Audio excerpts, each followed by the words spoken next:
suggest rotating the collar every 30 minutes to an hour, Okay. as opposed to every hour and a half to 2 hours, because sometimes with the, especially in the summer, with the moisture and the body heat and the heat, like the environmental heat, they can get a hot spot, which is separate from pressure sores. Okay. So like for example, I had a client whose dog, he was playing with other dogs, and they were like grabbing at the collar and they're like getting drool all over the place. And they left it on for an extended period of time, and also I'm assuming with the bacteria of the drool, the dog developed hot spot, and then they didn't realize it till later on, and they had to go like get antibiotics or whatever. Oh yeah, it got infected. Otherwise, if she does well, I mean, you're welcome to obviously not put it on. I do recommend after today you're doing recalls from the water, because some dogs will not recall well in the water, and it's technically a different context. Yeah. So then they may not know what to do. Noted. Okay. Any other questions? Nope. Alrighty. So I will take your purple leash here. Okay. So this is going to be a 2-person exercise. Okay. The reason for the 2 leashes is that it gives me something to grab and to lead her away from you. After so many reps, Georgia here may get a feel for what the exercise is, and she's not going to want to leave your side. Oh, okay. Okay. So then if she won't leave your side and she's like kind of gluing to you, we don't have the ability to continue to practice the recall. This is solely for today. When you practice with her, you would actually, if being by yourself or with your friend, she's loose, you're holding onto the end of the leash, you would not have the second leash present. Okay. Because when we're practicing the recall, we want to practice in a realistic context. She's distracted, prey drive, right? Squirrels and stuff. Cool. So I don't care that she wants to chase squirrels. She's a dog. She's a predator. That's what they do. But I do want to have the ability to recall her away from those squirrels. Okay. So that is a great distraction. So like in heel, she's not allowed to go after squirrels. She's working. Yeah. But if I release her, technically speaking, she's free to do so. Yeah. So like let's say on the lakefront here, have you been over like by the where the paths are and stuff? A little bit, yeah. Okay. So over by Diversity, like where the golf course is, there's like you'll see like the bike trail and everything. There's usually a lot of squirrels over there. Okay, so like clients that want to practice with distractions, I'll usually recommend go in that area. Okay. So then I go take Georgia, pop her on the long leash, take off the short leash. I'll tell her break, and like let's say for example, there's a squirrel in that tree, I would let her go to the squirrel. She can go crazy, jumping and barking and going back and forth as long as you want to let her for, and then I would recall her at some point. Okay. So what's nice about dogs with prey drive is we have a distraction and a reward in the environment, and it's free. Okay. So she's distracted, she's having a good old time, and then I recall her. She comes back to me, and I can either put her in a heel, walk to another part of the park, or I can release her and let her go right back to chasing the squirrels again as a reward for returning to me. Okay. Okay. So we do want to be mindful of how much we do practice this, because if you drill it too much, she'll learn that there's rules around squirrels. Oh, okay. Okay. And then you might see her lose what we call prey drive or interest. She'll start to dip. Okay. It's part of the process. So if like let's say you take her to work with the squirrels and you see she's just not as interested anymore, it's most likely we did too many recalls. Okay. So then I lay off the recalls for a bit, allowing her to kind of get confident in being able to chase them and all that stuff. And then once I feel like we're kind of back to some normalcy, I can start to intermittently put in recalls again. Okay. Does that make sense? Questions on any of that? So when we're working with the long leash, it's a bit coordination heavy, so don't worry about getting everything perfect. Which hand do you hold the remote in? My right hand. Right hand, okay. So you'd have the leash handle, or the handle of the leash, over your right thumb. You would have your remote here. Okay, so it allows you to press the buttons and stuff. And then you're going to have the leash over your left hand like so. Okay. So we want to do over the left hand, not under the left hand. Okay, so that'd be under, this would be over. Okay, reason for this is as Georgia's coming to you, you're going to be using these 3 fingers here to grab your leash and just get rid of it. Oh, okay. Okay, so don't try to do this. Yeah. People try to do that. It's very messy. You'll slap yourself in the face. I had a client who accidentally wrapped her leg and knocked herself backwards. Okay, so we don't want to do that. When we do it this way, keeps it nice and clean, gets it out my way. I shouldn't trip over that. Okay, so then once you feel like you've reeled in enough leash, with the left hand, you're going to go from over your hand over the finger, closed hand. Okay? Similar to like how you would hold the leash, right? Exactly, just like that. Okay. So the reason why we do this is if Georgia's coming to me, and let's say I've done this much, I would lock it. Let's say she decides to bypass you. She sees another squirrel, she sees a distraction, whatever. This prevents her from pulling this through your hand. Oh, Okay? yeah. So this acts as a lock. So she may jolt your arm a bit. She shouldn't rip it out of your hand. Okay? If you're holding the leash like this, and she's taking off, don't try to hold. Okay? Because you're going to get rope burn. Okay? You're not going to win that battle. It's going to suck. So what I do here is I let this go. I grab my remote, clasp down. This is my failsafe. Okay? Yeah. She's not going to pull that through your thumb. And if possible, I'll start to move back as well, because I'm taking away slack from the dog as they're moving away from me, so that they don't hit me with 30 feet of momentum. Does that make sense? Yeah. Okay. So it's not that we're trying to actively take up all the slack. It's just we're just trying to shorten it so that if Georgia makes a mistake, she's not going to have the full 30 feet. She might only have 10 to 20 feet. Does that make sense? The last thing is if we pretend, and if you mind, could you just pull that from under her legs there? Silly girl. Yes. Okay. Is if we pretend that I'm 30 feet away here, is you would be putting a little bit of tension. Like right now, I can feel some tension on her collar. Okay.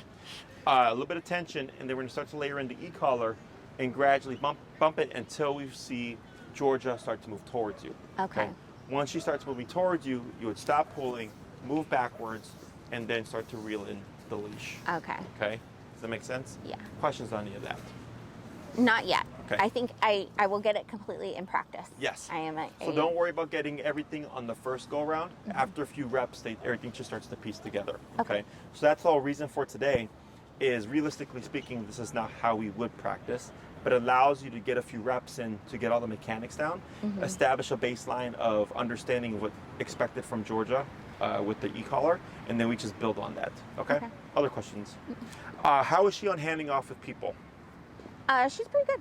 Okay. Yeah. So it's really if people are in her business that she has, or males are all up in her business that she has any kind of issues. Yeah, I think like people just get too close and she starts to get nervous, and Okay. her reaction is to nip. I gotcha. Okay. But I haven't. It's only if like somebody's down here with her. I see. So, because we're going to be doing this repeatedly, and if when she starts to associate, hey, when Jessie comes for the leash, all this stuff happens, she might get frustrated. Okay. So if she starts to get reactive with me, I'm not going to have you use the boost function. Okay. Okay. You would just correct her at whatever setting that you're at, and then we'll take the time to adjust it.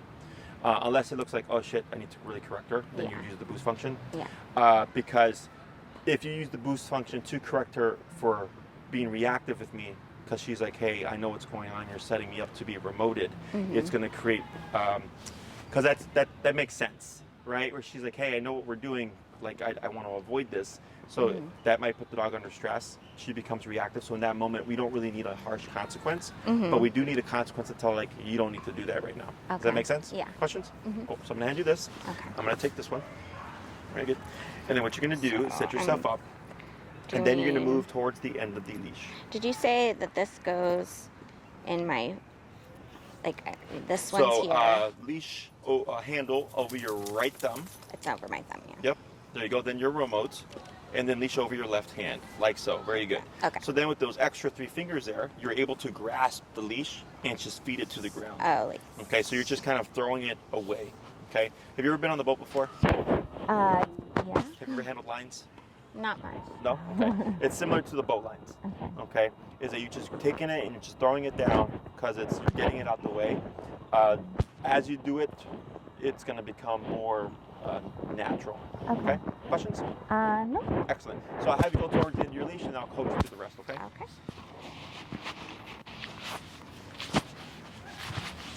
Cool. And then what's your number currently set to? 25. Let's go down to 15, 1-5. Alright. And you're gonna stay where you are, and I'm gonna have you go ahead and just reel in a little bit of leash, okay? Yep, a little bit more, a little bit more, right there, okay? So you see how it's elevated? So this way, if you need to put any directional tension on her, it's more immediate, okay? And then of course, when I say tap, you're gonna tap, Once Georgia starts moving towards you, you would stop tapping, begin to move backwards, and reel in the leash. Okay. So go ahead and tap, tap, tap. Starts to reel it in a little bit. Tap, tap, tap. A little bit of a pull. Tap. Now move backwards. Reel it in. Yep. Hold right there. Wait a moment. Tap, tap, tap. Go to 20. Tap. Wait a moment. Tap. Wait a moment. Praise. Good girl. Good girl. And now take the end of the short leash. Excellent. Break. Break. Good. Let me have you go down to 18. 18. Yep.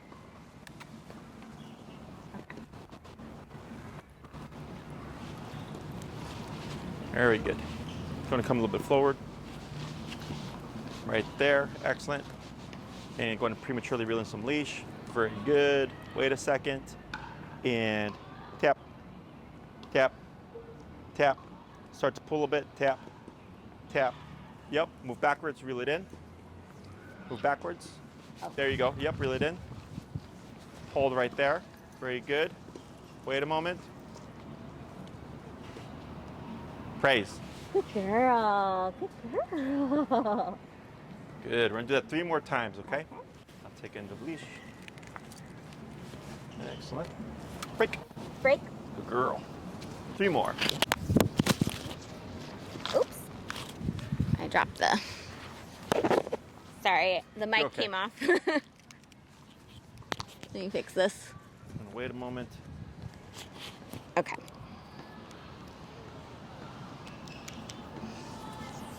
Okay. Excellent. Wait right there. And tap, tap, tap. Now reel and pull. Tap. Backwards. 1, 2. Hold right there. Good. Tap, tap, tap. Praise. Good girl. Good. Good girl. All 2 right. more.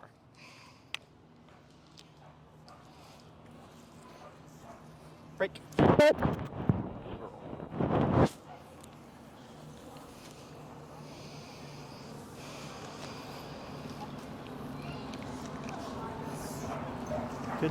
Wait a moment. Tap. Tap. Tap. Tap and pull. Tap. Good. Backwards. 1, 2, 3. Hold right there. Reel it in. Yep. Wait. Praise. Good girl. That's a good girl. Excellent. 1 more.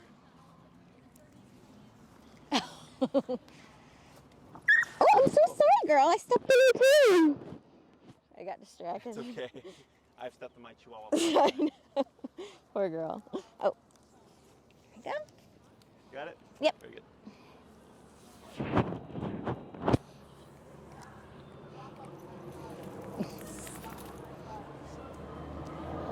Wait a moment.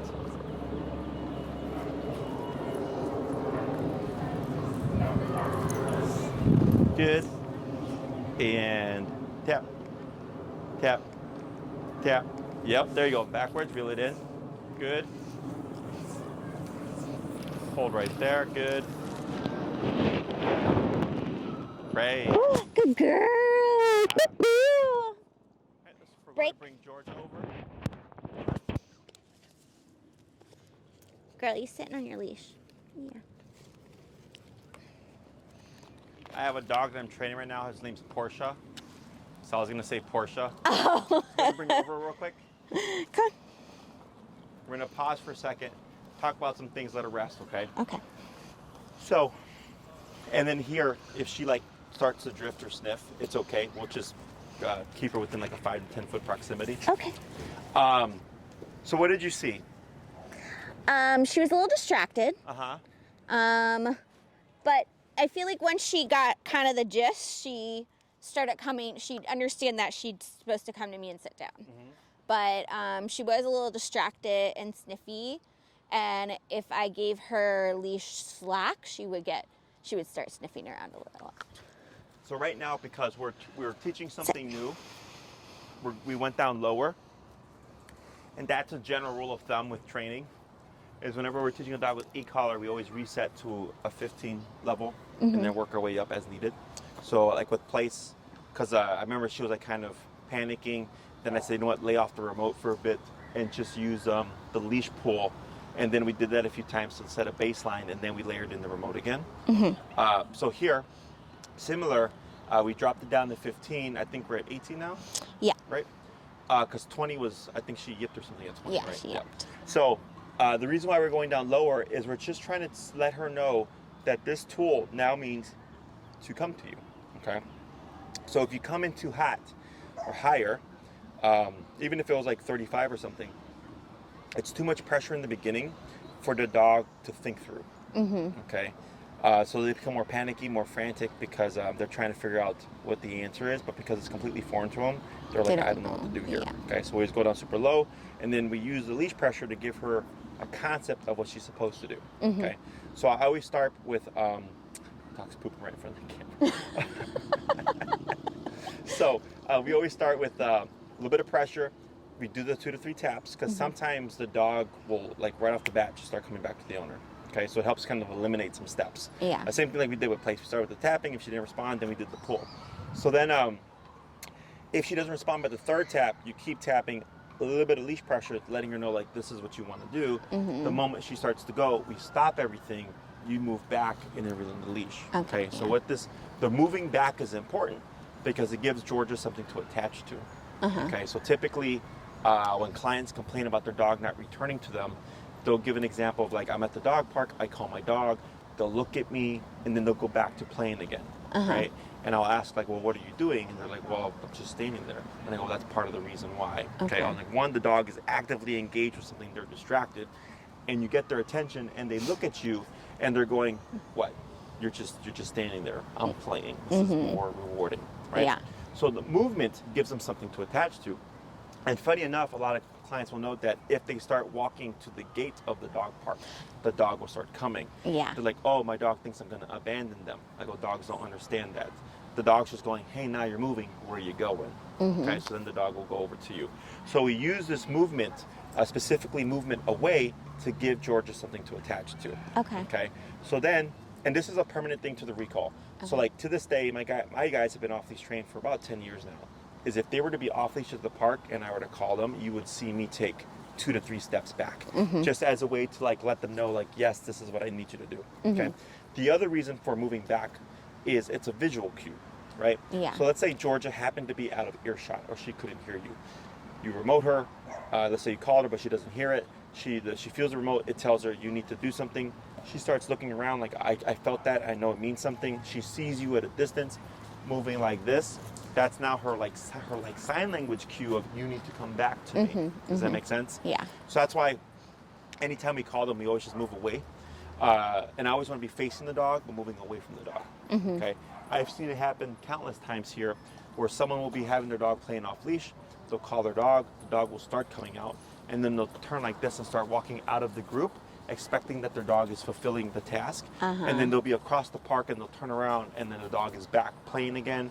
Or another dog intercepted the dog off leash, or they saw a squirrel and they started chasing the squirrel. You know, and then the owner's like all frustrated because the dog got distracted. Okay. So I always want eyes on my dog until they are here, right in my immediate space. Okay.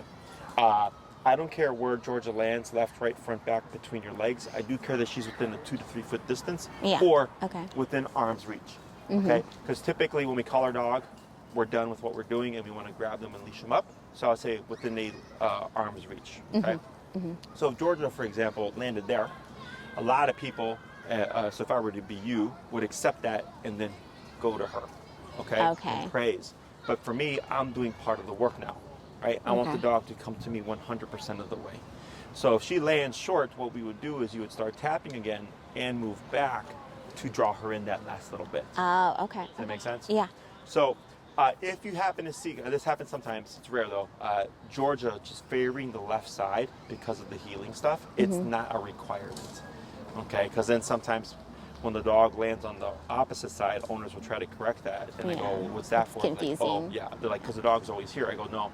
They're favoring it because of the heel stuff, but technically speaking, it's not required unless you want it to be that specific. Okay? For me, I don't care. Front, back, right, left, between my legs. I just want the dog in my immediate space. Yeah. Does that make sense? Yeah. Questions on any of that?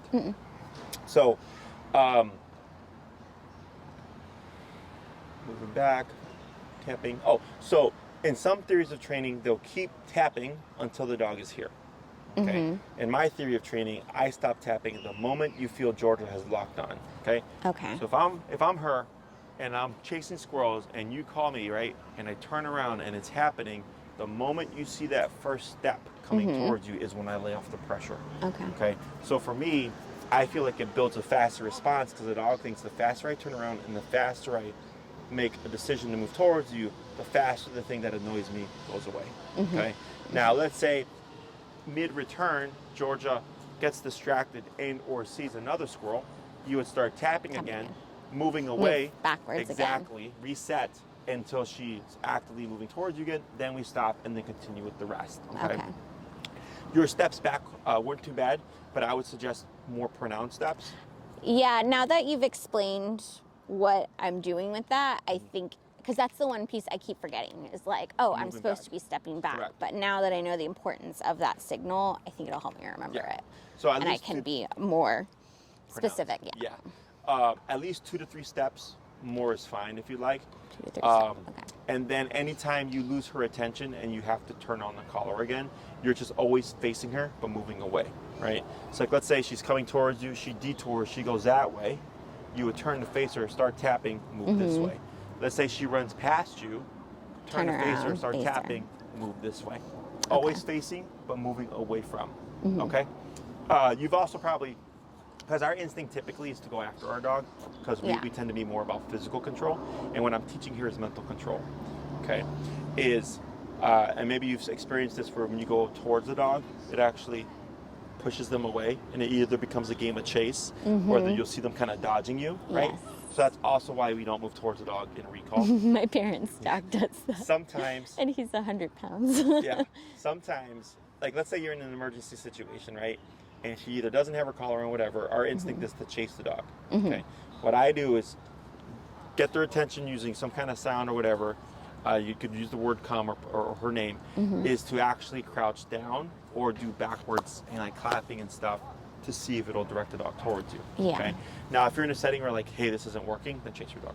Okay. But otherwise, and a lot of times, like I had one client who said like they just dropped on the floor and the like dog came running back and then licking their face and stuff. And I was like, that was a really good instinct because that works. Because if you would have chased the dog, guaranteed for sure your dog would have just kept running away. Okay. But the purpose of all this is so that she has a solid recall, and that's why I suggest practicing with squirrels. If squirrels is like her epitome of like favorite things to do, I want to use it to my advantage. Okay. She loves squirrels, birds, and rabbits. Excellent. They all So equally, Awesome. Because not a lot of dogs are driven for squirrels. I mean, not squirrels, birds. Okay. She So really likes like birds. geese, birds, pigeons, all that stuff.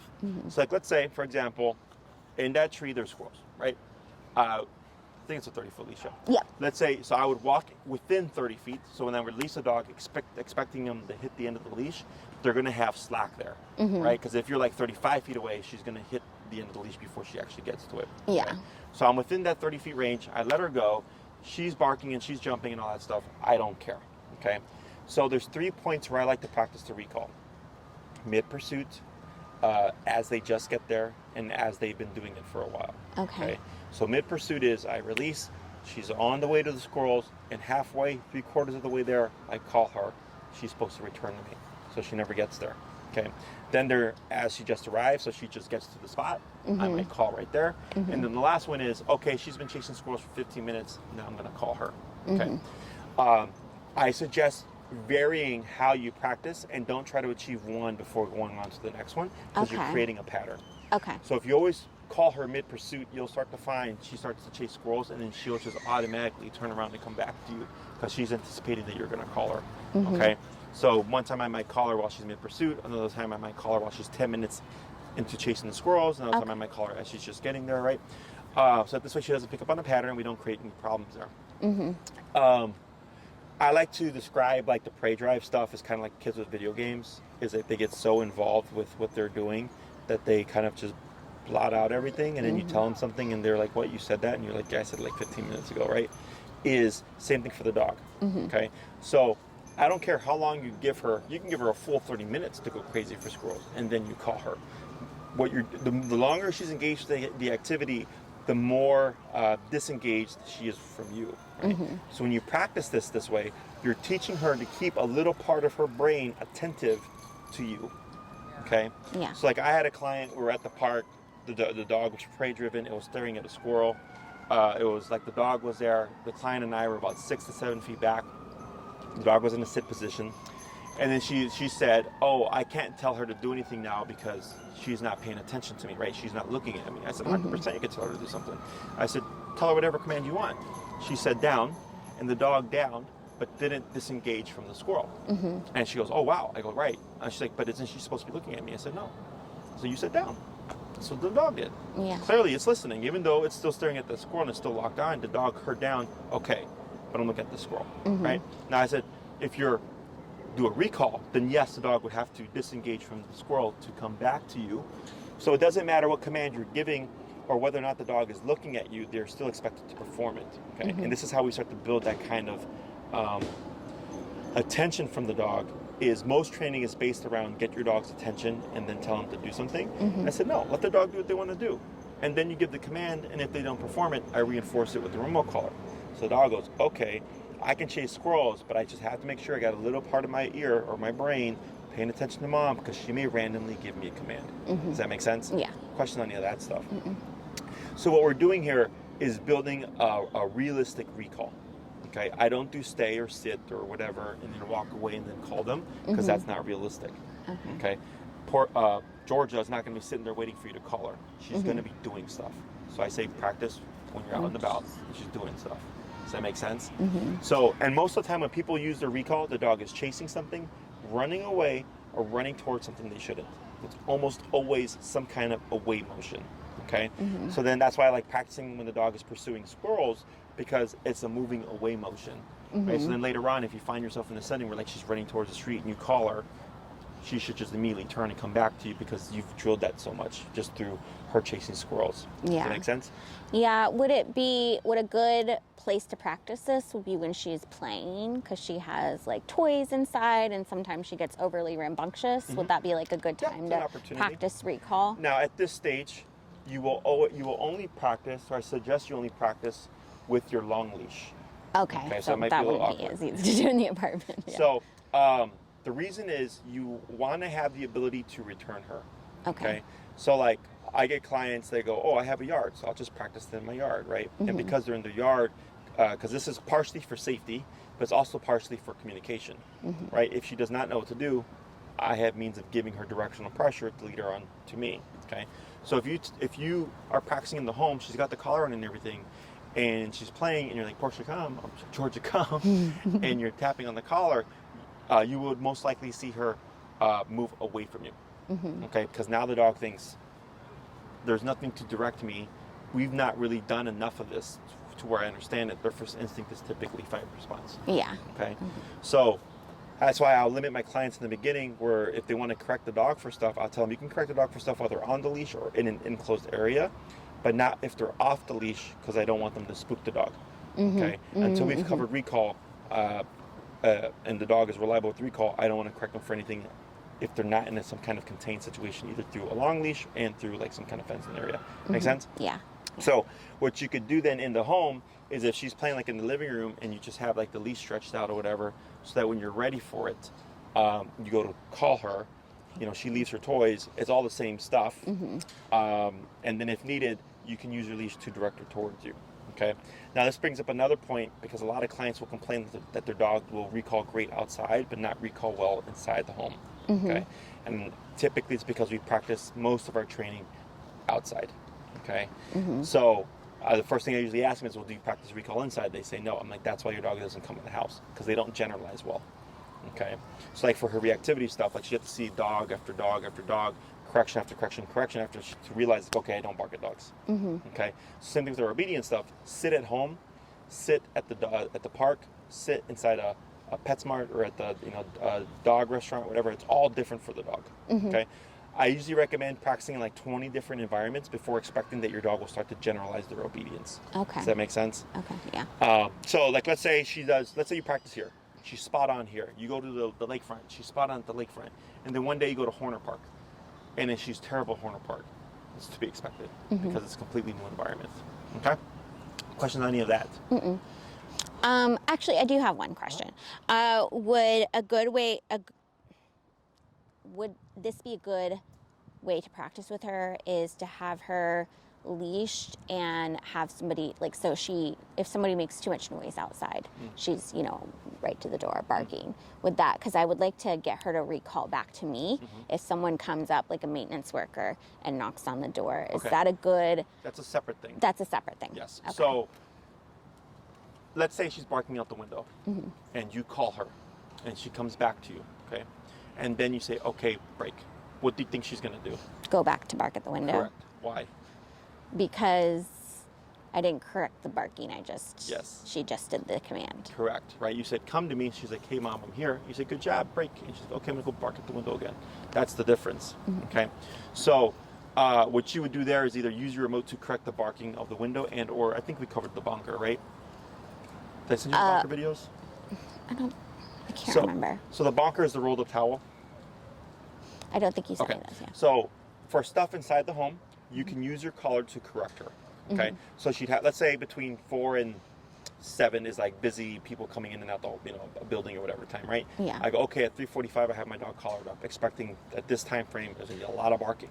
And then you can, I think you had corrected her before for stuff, and I don't think you need to be max power. I think you're at a different setting.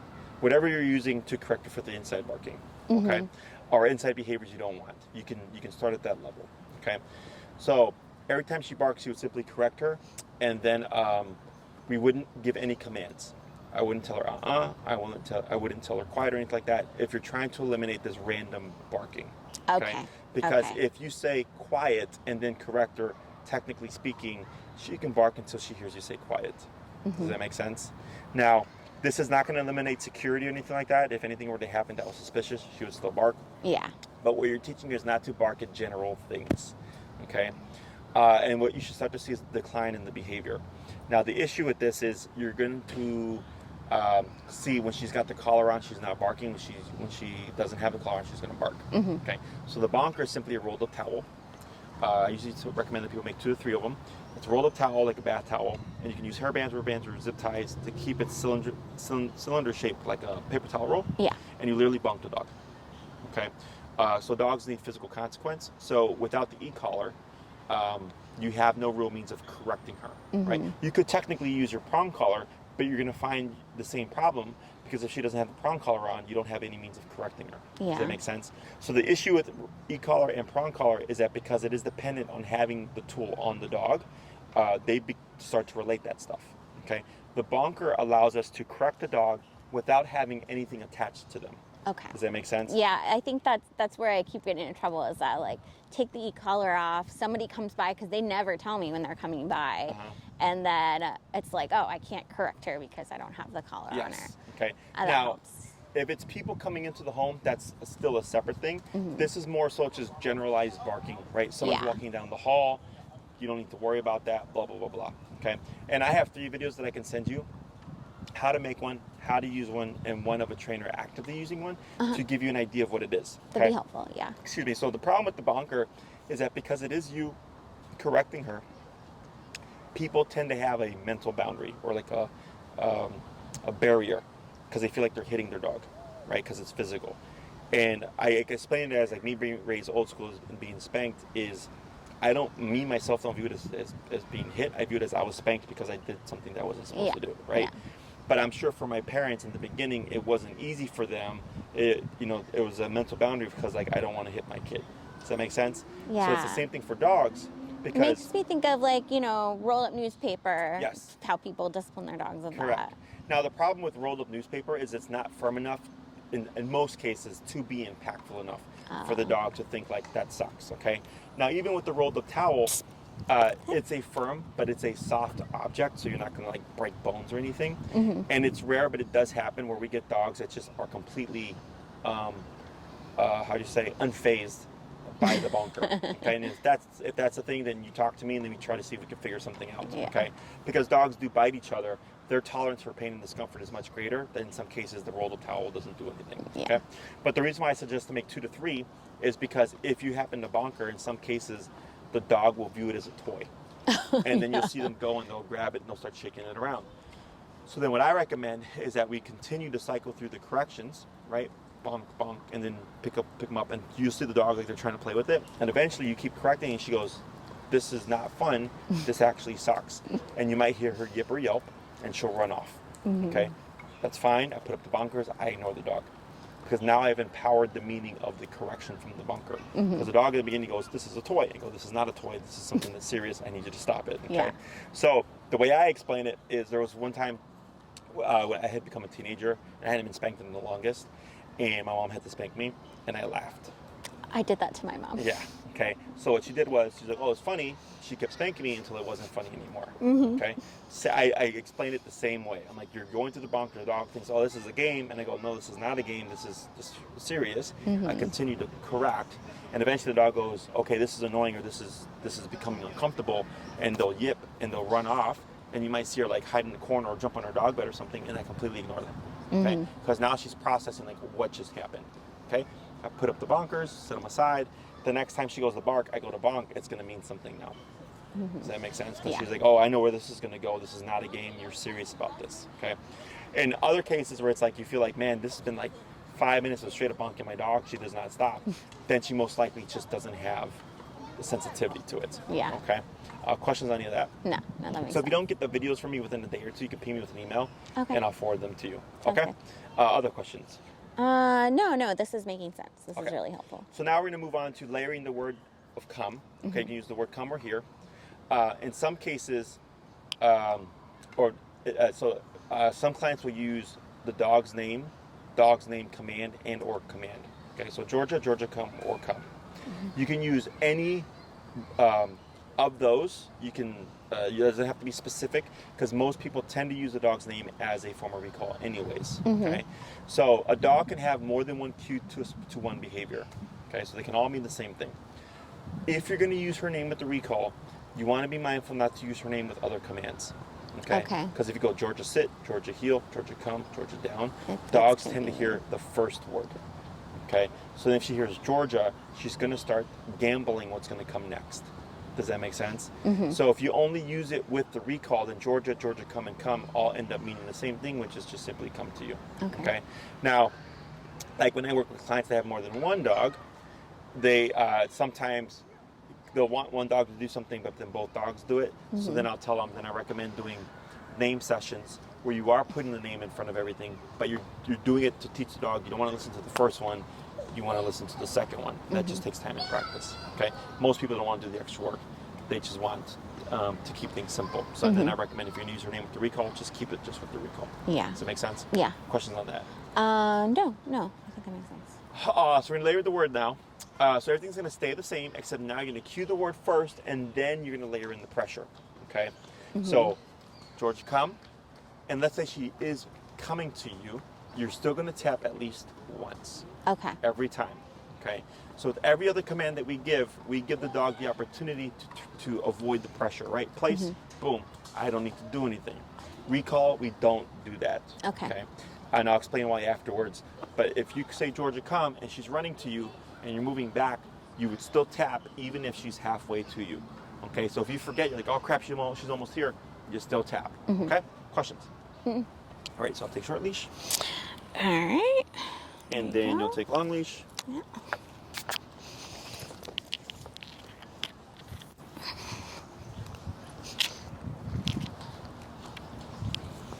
Good.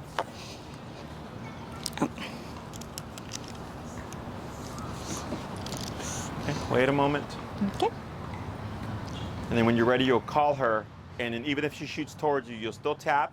And then everything kicks into play. Okay. Okay? When you're ready. Yep, tap, back, reel it in. Hold right there. Wait a moment. Tap. Wait a moment. Tap. Tap. Tap. Wait a moment. Praise. Good girl. Good. Break. Break. We're gonna do 4 more. I forgot again. I was like, wait, Yeah, I'm it's supposed okay. to step. I'm That's the most supposed to step common back. thing people do. Break, break. Good girl. Break.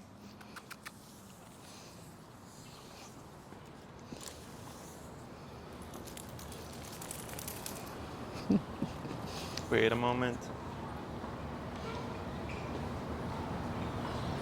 Come. Tap. Good. Back, reel it in.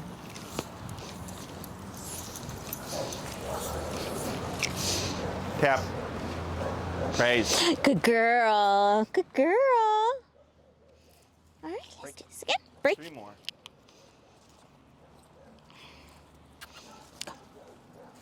Go ahead.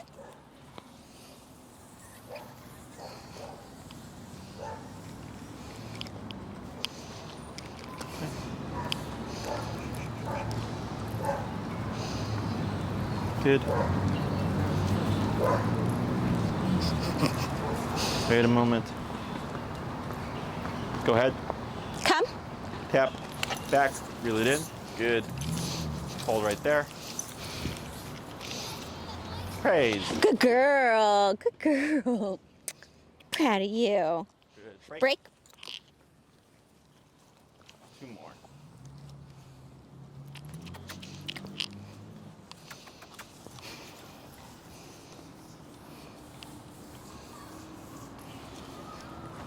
Good girl.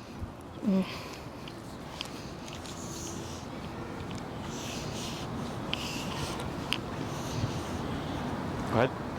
Come. Tap. Yep, reel it in. Good.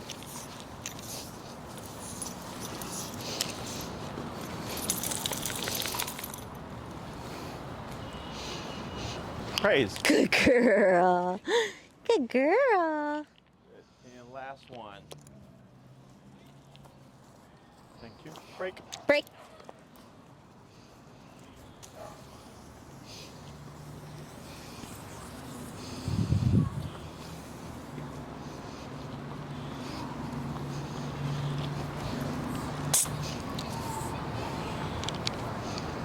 Go ahead. Come. Tap.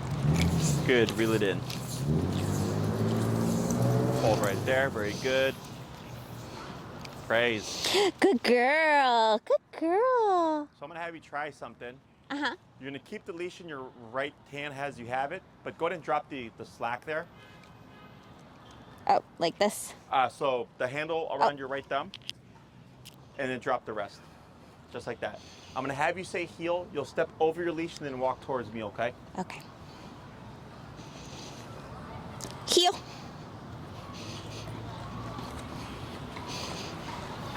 And then slow, and then stop. Tap. Good. Okay. Good girl. Grab your short leash just in case an off-leash dog comes through. So, the reason why I had you do that is to show you, because now at this stage you can start building towards off-leash stuff. Okay. So, technically speaking, you've been training Georgia. I keep wanting to say Portia, Georgia. It's okay. To an off-leash level because we're using off-leash methods. Mm-hmm. Does that make sense? So in the beginning, you started with the short leash. We did all the heel stuff, then we did place, and today we're doing recall. And now we have access to that 30-foot leash, right? Is if I can typically tell how strict an owner is with their dog in the heel and how often they employ it, because right here, it's super easy. It's just, okay, short leash, long leash, heel, here we go. Mm-hmm. Okay. And if the owner has been very consistent and very strict with the expectation, the dog just goes, okay. But if they've not, the dog will start to drift and walk away and start to do a bunch of stuff. So I go, you're not being strict. Mm-hmm. Okay. So now that we're at the stage of doing recall stuff, you can also start doing what I call long leash heel and or faux off leash heel. Okay. So if we're trying to build to an off leash level of control, there's stages. First stage is short leash, right? Then we move to long leash, and typically what I'll do is if I'm doing long leash heel, I'll shorten my long leash to about 10 to 15 feet of slack, holding it in my right hand kind of as you were, and then telling the dog heel and then walking. So the lakefront is great with this stuff, for this kind of stuff, because you have miles of open space, right? You got distractions, but you have plenty of space to keep distance from things. And you put her in the heel, and you're just walking up the lakefront. And then maybe you come to a spot with a lot of squirrels. Come to a stop, she auto sits, you wait a moment, break. Let her go. I give her the full 30 feet of slack now. She gets maybe a 5 to 10 minute break to run around and chase squirrels. I throw in a recall. She comes back to me. I can release her back to the squirrels, or heel. Shorten my leash to 10 to 15 feet, heel, walk to a different part of the park. Right? So now you're blending in long leash heel with your recalls as well. Okay, and now you're starting to progress her healing ability to a higher level. Okay, so it's really just, there's nothing fancy with it. It's literally just, I taught my dog how to heel. Now they're on the long leash with 10 feet of slack, then 15 feet of slack, then 20 feet of slack, then 25, then 30. Then I go to long leash dragging, which is the leash is on the ground and I'm walking with them in the heel. I usually go to a shorter leash, like a 10 to 15 foot, because a 30-foot dragging, since it catches on a lot of stuff, the tension will a lot of times hold them back. Use them. But a shorter leash will have less tension, so it's easier for them. And then I go to practicing in an enclosed environment, so no leash, to unenclosed environment, no leash. Okay, so it's literally just practicing the same thing over and over and over again, moving into different contexts until the dog has a very good concept of what to do. Okay, so the reason why we do this is when she's on the short leash, the leash itself acts as a visual. She sees it going from here to here, right? So I have dogs that are awesome, they're perfect with the short leash.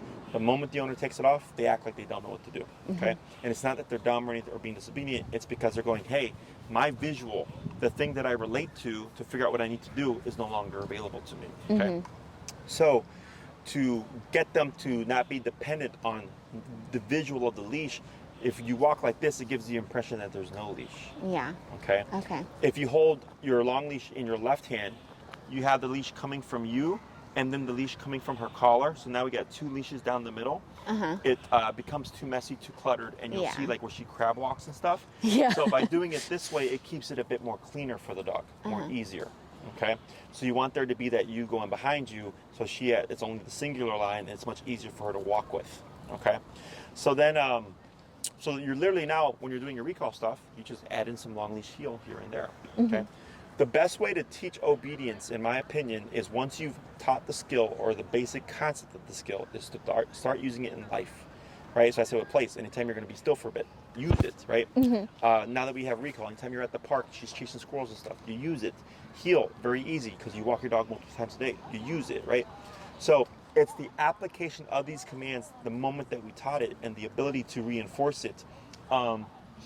He just sees it. She recognizes, and the ability to reinforce it through negative pressure is what makes it meaningful to the dog, which is what makes it so the dog goes, oh, this is something that I do in life.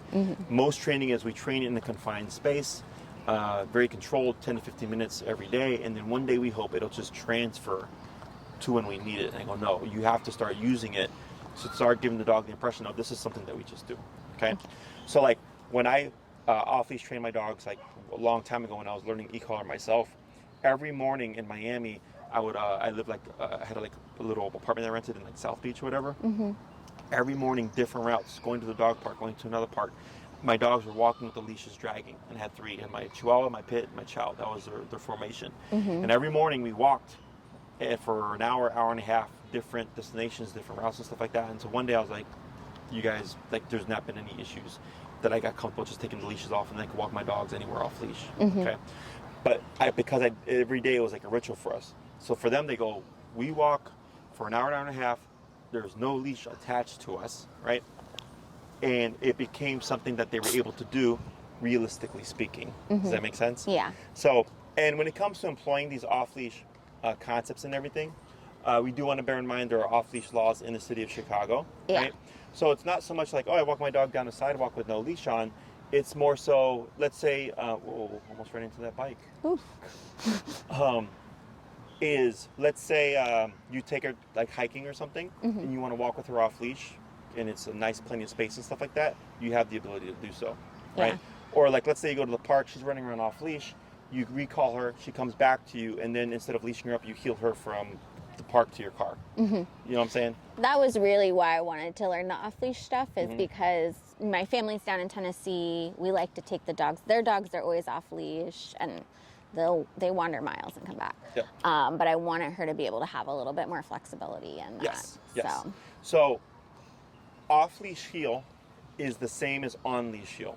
The strictness of it, the pivots and the turns and everything, all that stuff stays the same. Okay. The only difference is now we're progressing to a longer leash to eventually no leash. So if I walk my dogs in the heel with no leash, they're right here. Yeah. Okay. So I think people tend to get confused with what's called like a loose heel, which is the dog is in your vicinity exploring, but not really like leaving. Does that make sense? Yeah. So like my guys, if I bring them here and I release them, they'll keep like a 30-foot radius with the run around sniffing and stuff, but keeping with my little bubble. Okay. And then if I need very strict control, I'll recall them, pop them into a heel. Now I have them lined up with me, walking through what I need to, and then I can give them a release again. So the way I would explain it is, let's say I come to the park, I walk my dogs off leash here. Let's say there's a bunch of people or dogs over there in the picnics and stuff like that, and I don't want my dogs wandering off and like reading people. I would call them, put them in a tight heel, walk through all of that, because keeping them in the heel is going to prevent them from going to greet people. Once I get through all that, I can then release them again to give them the freedom to explore.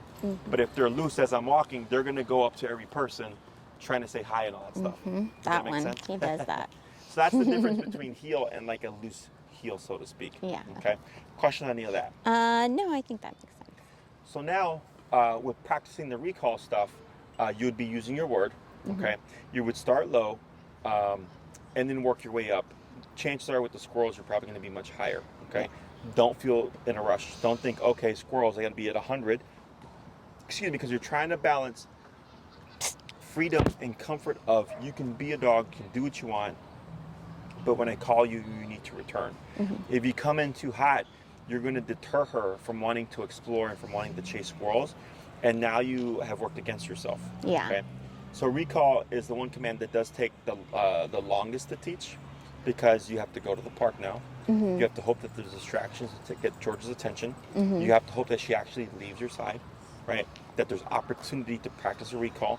That there's it's not flooded with a bunch of off-leash dogs, right? You have all these kind of factors coming in that you don't have it's not like heel, it's 3 times a day you can drill this out. Yeah. Right? Because if you drill recall too much, she won't even leave your side.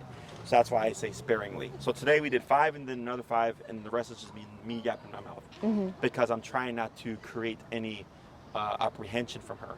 I want it so that when you go to the park to practice this, she will still have the interest of wanting to explore. Yeah. Does that make sense? So you wouldn't have anybody hold her for you.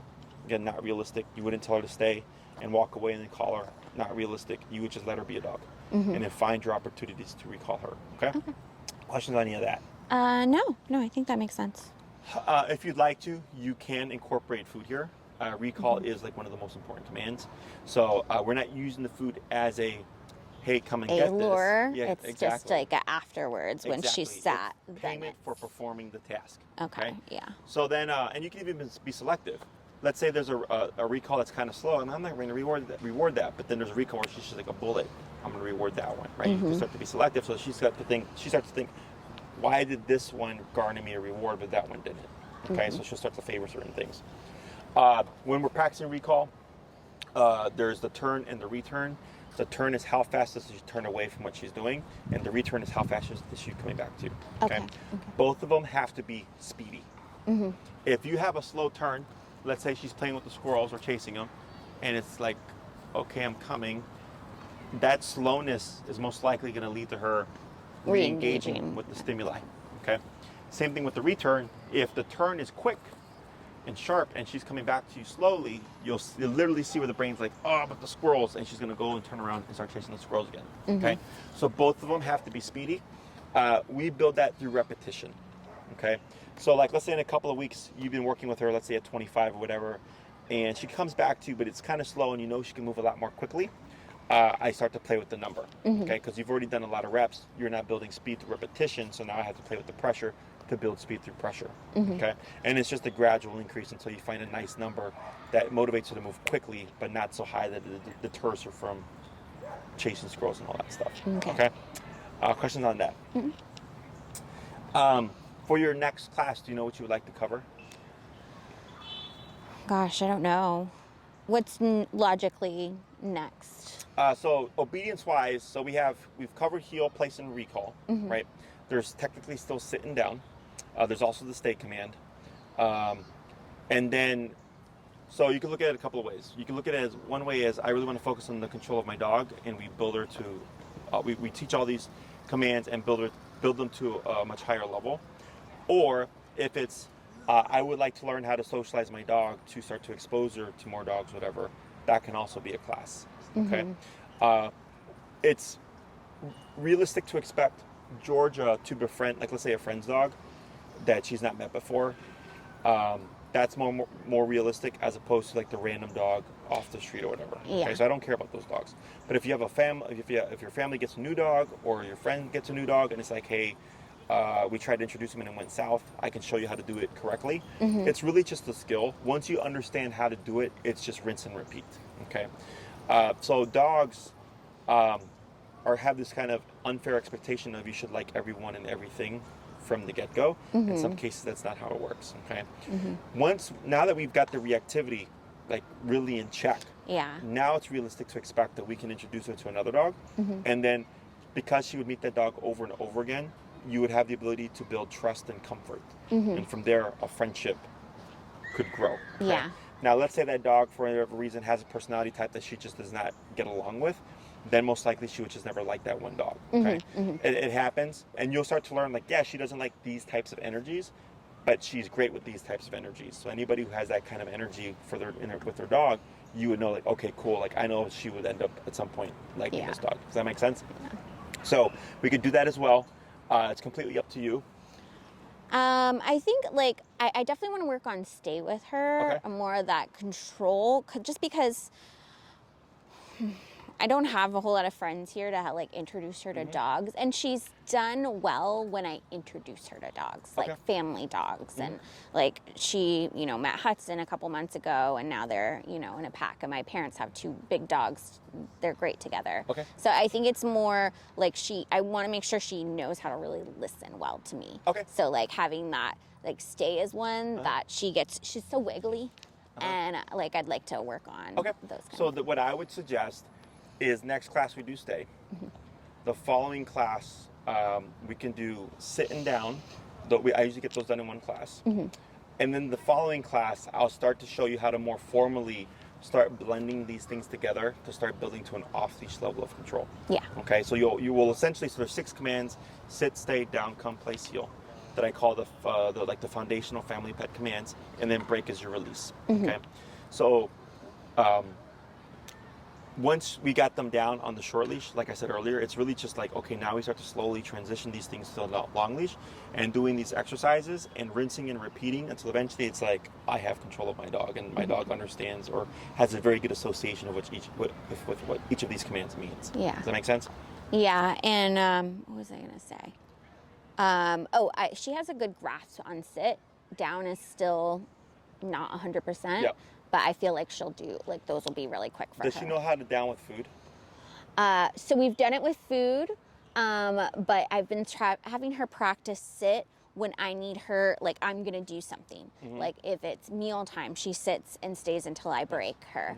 And so there's a little less association with food and sit, but down is almost always food. And she doesn't, I haven't had her do it if you can, at least once a day, until we cover the down. It's just, have you heard of puppy push-ups? It's where you make a dog sitting down back to back. Okay, so they're called puppy push-ups. It's just go between it, and you can use food. And I would suggest using high value stuff like chicken, turkey, bologna, hot dog sausage, pepperoni. Very small pieces, they don't need to be big. And just cycle through the commands. Okay, 3 to 5 minutes once a day. Okay, because teaching a dog to down through pressure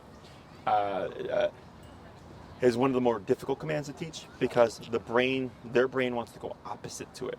So we want them to lay down and they want to go back. Okay, so by practicing with the food, you're kind of priming her So by the time we get to the class of we're going to layer pressure over it, it'll make life a lot easier for us. Okay. Okay.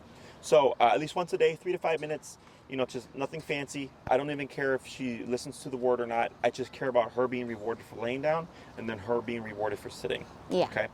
Yeah, and then, we usually do once a day, especially like I'll get both of them, have them both do it together, okay, and they get, you know, because it's like their little special time during the day. So, Yep. So that's good. So keep with that, and then when I'll try to remind you when it comes to the down class, I'll have you actually bring some treats with you. Okay. Because it'll help us. And does she have a standard flat collar, or is it just a prong collar?